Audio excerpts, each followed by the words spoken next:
qui allaient gérer par la suite toutes les L'Anglais, etc., ce sont des Américains. Oui.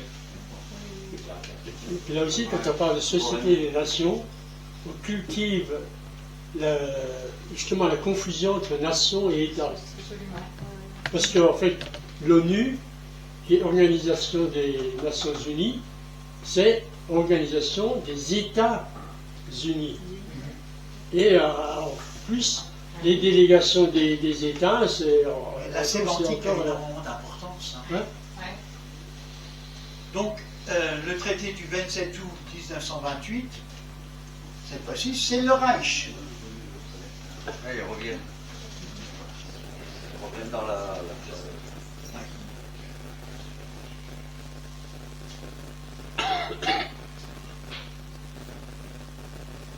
Je passe. Donc, j'étais à la... C'est 117. 117, oui, Voilà. 119. Et je continue. Donc,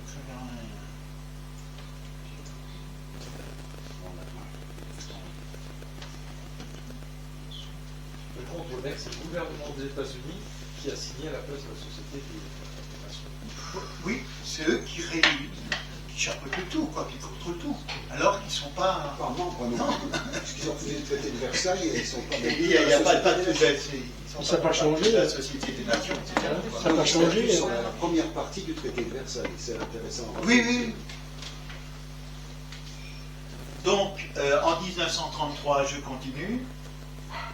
C'est la Deutschland qui va sortir de la Société des Nations.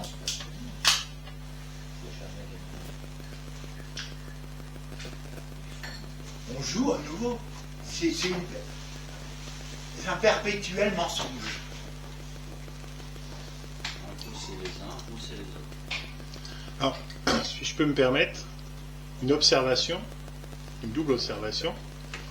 Jean-Claude Bourret, le fameux journaliste, qui a maintenant presque 80 ans, a analysé les archives de la Première Guerre mondiale, qui ont été ouvertes au bout d'un siècle et non pas au bout de 50 ou 70 ans. Et la synthèse de ça, c'est qu'en fait, ceux qui ont déclenché la Première Guerre mondiale, c'est la City de Londres, qui voyait d'un mauvais œil la montée en puissance économique de l'Empire allemand, qui était en train de prendre des proportions disproportionnées. Et deuxième rappel, la famille de la couronne d'Angleterre, ce sont les Allemands. Bien sûr. Bah oui. On peut se poser la question, hein, on peut se poser des questions. Là, hein. Guillaume II est le Qui petit-fils tire les de la ficelles? reine d'Angleterre. Ce sont les familles, ce sont les lignées, de toute façon. Guillaume II est le petit-fils de la reine d'Angleterre. En plus. Donc, Donc, pour les ficelles qui tirent là, je continue, je passe en 1934. Le pavé de droite, ouais, ou de gauche, là. Bah, l'accord entre la Pologne et l'Allemagne. Je vais vous faire grâce de la lecture en polonais.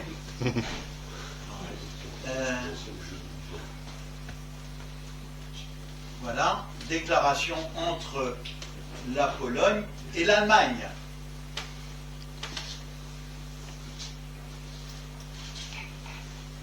On ne va pas recourir à la force. Mais ça ne va pas engager le Reich allemand.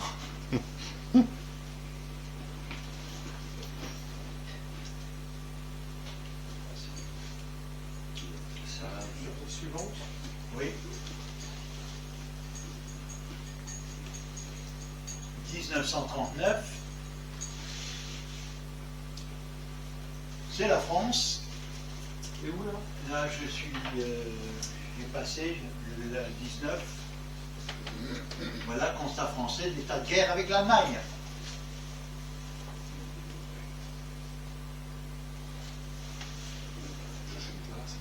Non, je remercie beaucoup. Un état de guerre se trouve exister entre la France et l'Allemagne. et là c'est cohérent avec la convention de l'Haye. Oui, mais il ne peut pas y avoir de guerre avec une association. Enfin, je vois mal. Pas une guerre économique. Parce qu'en Une fait, association.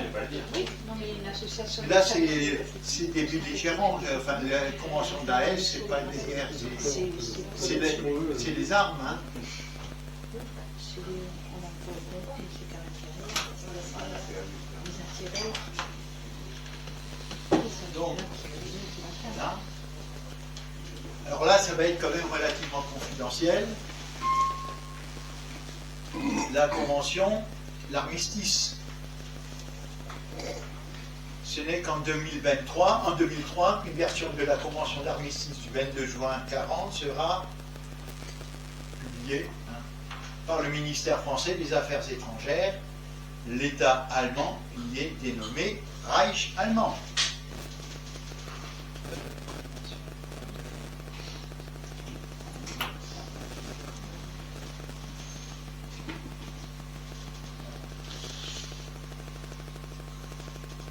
Le gouvernement français, je vais passer, le gouvernement français ordonne la cessation des hostilités contre le Reich allemand. C'est où ça ? Article 1, voilà. Alors qu'on déclare la guerre, un État dit à l'Allemagne.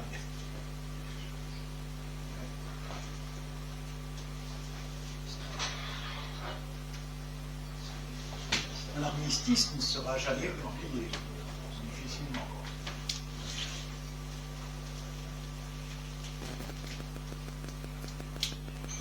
Alors, cette convention d'armistice, article 23, cette convention d'armistice entrera en vigueur aussitôt que le gouvernement français sera également arrivé avec le gouvernement italien. Alors là, on commence à mettre les Italiens dans le coup. À un accord relatif à la cessation des hostilités. La cessation des hostilités aura lieu 6 heures après, etc., que le gouvernement italien aura annoncé au gouvernement du Reich. C'est sur quelle image, s'il te plaît? Je suis page continue peut-être. Bah, donne-moi le numéro. J'ai pas les mêmes numéros que toi. Non. Je suis au 21. Paragraphe 21, tu reviens en arrière. 21, voilà. Mais par contre, 21, donc page suivante.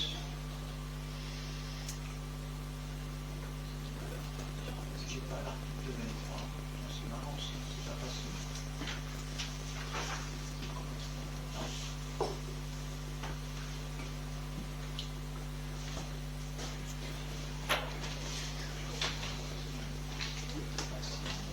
Regarde peut-être sur moi j'affiche, s'il te plaît, si on n'a pas les mêmes choses, que ce soit logique.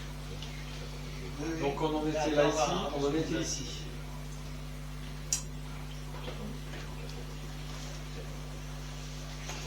Avance juste pour que je vois le 21.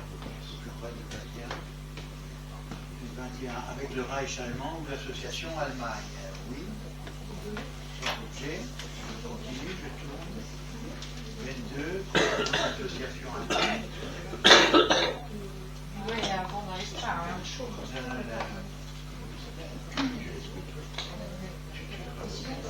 Oui, alors là, en 1944, alors, les Alliés décident d'occuper les territoires allemands.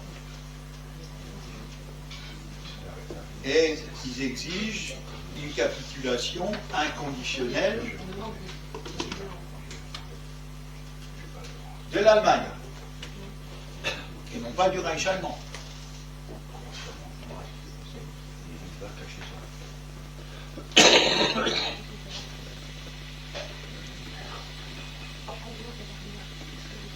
C'est la partie là en bas. Voilà.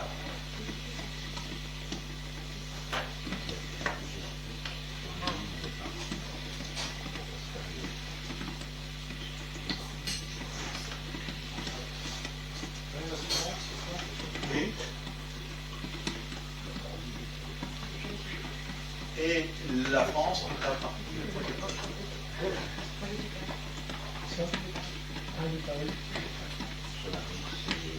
pas sur la Russie.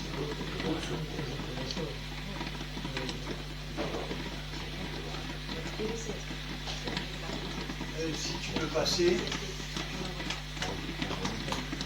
encore pour la partie traduite en français. Et là, il y a un acte de reddition des forces allemandes qui relie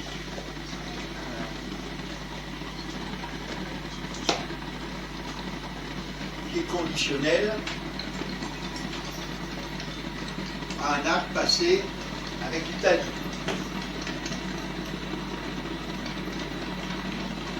Le commandant en chef du Sud-Ouest s'engage à exécuter les ordres mentionnés dans les annexes A, essentiellement celle-là, B et C, tout ordre du commandant suprême allié du théâtre de l'opération de la Méditerranée. Le présent acte entrera en vigueur dès sa signature et les ordres figurant aux appendices A prendront effet à la date et l'heure spécifiée au paragraphe 2. Le présent acte est indépendant de tout acte général de reddition imposé par les Nations Unies ou en leur nom et applicable à l'Allemagne. On est nouveau dans le mélange Reich allemand à Allemagne. Pardon? Moi, ça ne m'avait jamais frappé. C'est extraordinaire. Ça demande. Ça ne peut pas être innocent. Jusqu'à une époque très contemporaine, finalement. Oui.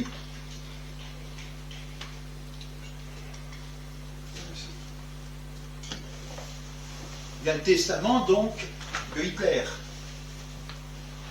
C'est où ça? 29, tu passes, voilà, tu l'as là. Désignation du président du Reich, testament du 29 avril 1945. Hitler, par son testament, désigne Dönitz comme son successeur. Mais la constitution allemande prévoit que le président du Reich doit être élu. Donc, il ne peut pas être désigné par testament par Hitler. Ou alors, reconnaître la valeur de ce testament, c'est reconnaître la dictature.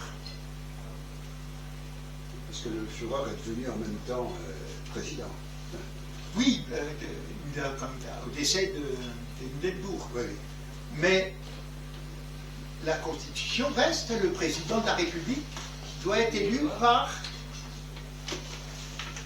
le peuple allemand. La constitution de Weimar était effective pendant la Seconde Guerre mondiale Oui, Oui. oui. Il n'y a pas eu d'autre constitution. et il n'a pas abrogé ou aboli ça pour. Non. Il s'est fié à la C'est une constitution. question d'en faire usage.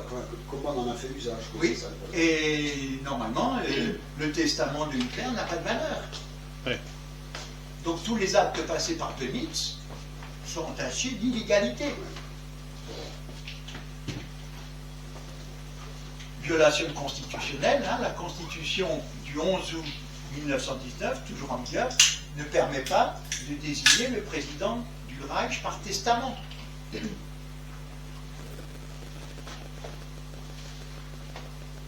Le vote par l'ensemble du peuple allemand est nécessaire. «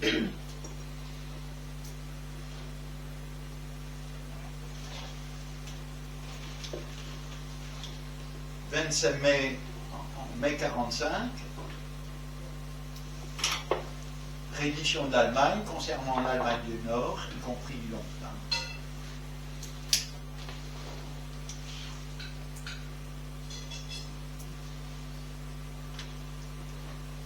Je n'ai pas traduit. Donc applicable toute Germanie.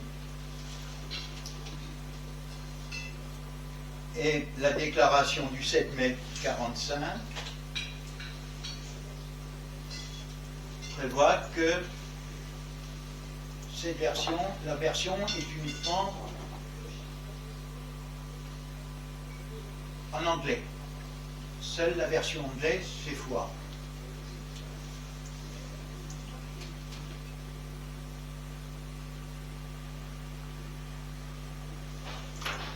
Et on voit,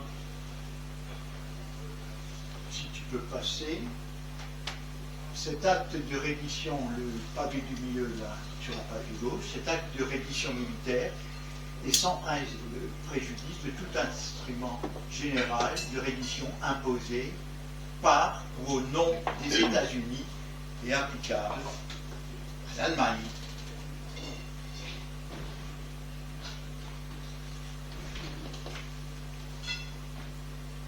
La reddition générale est signée au nom du commandement allemand par Jodl, alors que c'est Dönitz, de par l'éventuel testament, qui avait les pouvoirs. Que vient faire Jodl là-dedans? Ça veut dire ce qu'on avait vu en début, une délégation transférée à un autre n'a pas de valeur. Le testament de Hitler, quand bien même il est entaché d'illégalité, donne les pouvoirs à Dönitz, qui lui se défausse et les transmet à Jodl. Aucune valeur.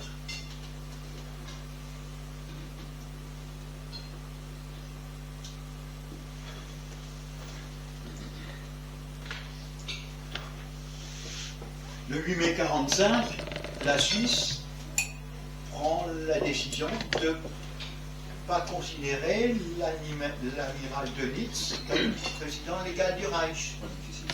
Non, à cause du testament, ça n'a pas de valeur.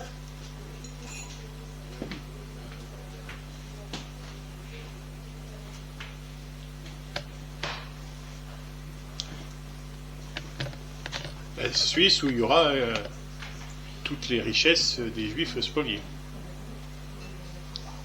Qui a peut-être intérêt à ce que ça soit l'Allemagne qui soit derrière tout ça et non pas le Reich allemand. Alors, il y a une deuxième réédition qui est faite le 8 mai 1945, et cette fois-ci, elle est faite à Berlin, en présence des Russes. Seuls les textes russes et anglais font foi. Les textes français ne font pas foi.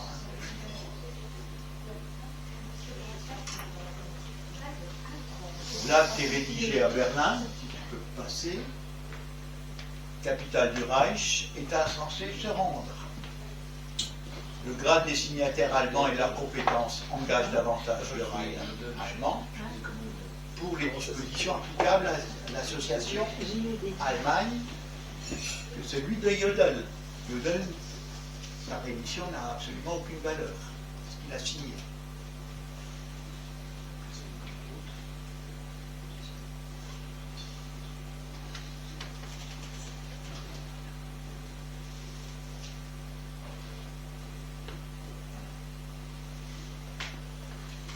Bien, si tu peux passer à la 26. Voilà. Donc on a vu que le mot Allemagne, pour l'instant, n'avait pas de valeur. C'était quelque chose de flou. Et dans le cadre de l'occupation, les Alliés décident exclusivement à ce moment-là de donner une définition au mot Allemagne.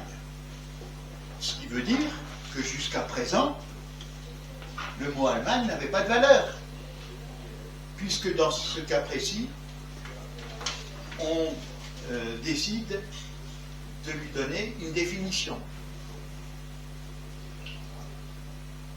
Et la loi numéro 52, donc Chaef, qui est une loi donc, des Alliés, précise en E, si tu peux passer, définition, loi numéro 52, et Allemagne signifiera le territoire consistant das Deutsche Reich à la date du 31 décembre 1939. Là, enfin, on va donner légalement une définition au mot Allemagne, mais uniquement pour ce cas précis.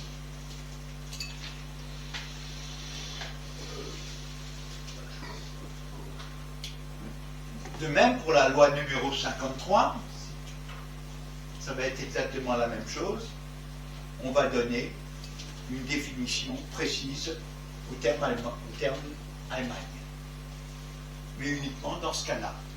Ce qui bien évidemment sous-entend que jusqu'à présent, il n'y avait pas de définition du mot Allemagne. Ce qui n'est pas faux. Ce qui est juste. Quand j'étais étudiant, enfin maître à l'époque, M. Dreyfus, donc, qui était professeur à l'Université de Strasbourg, avait un manuel à l'usage des étudiants qui s'appelait Histoire des Allemagnes. Et non pas de l'Allemagne, mais des Allemagnes, ce qui montre la complexité de la chose. Donc, si tu peux passer, nota le mot Allemagne utilisé dans les lois numéro 52 et 53 pour désigner un territoire, en l'occurrence celui constitué au 31 décembre 1937, s'avère être une dérogation légale temporaire. Temporaire. Oui, temporaire. Sinon, ça bloque les réflexions pour les traités ultérieurs. Ah oui. Sur 27. Et en 1977, donc 2 années avant la mort de Dönitz, il atteste qu'il a donné délégation à Jodl. Régularisation 30 ans après. Est-ce que ça veut dire qu'il n'a pas voulu le faire avant? Je pense qu'on lui a demandé de faire après. Parce qu'on s'est Non, aperçu. mais durant les 30 ans, là. Non, il n'a pas songé. À mon avis, on lui a demandé de Forcer la main, oui. à la fin, oui. Parce que 86 ans, il risque de ne plus vivre longtemps. Oui, Parce que ça donnait une valeur juridique au 8 mai 45, exactement. dont les Alliés avaient besoin pour les Oui, traités futurs. pour régulariser. Oui, pour régulariser. Voilà. Sous la pression des Alliés. C'est un film. Ouais. 1990, on arrive au traité de Moscou. Traité passé concernant l'Allemagne. Pas les Allemagnes, l'Allemagne.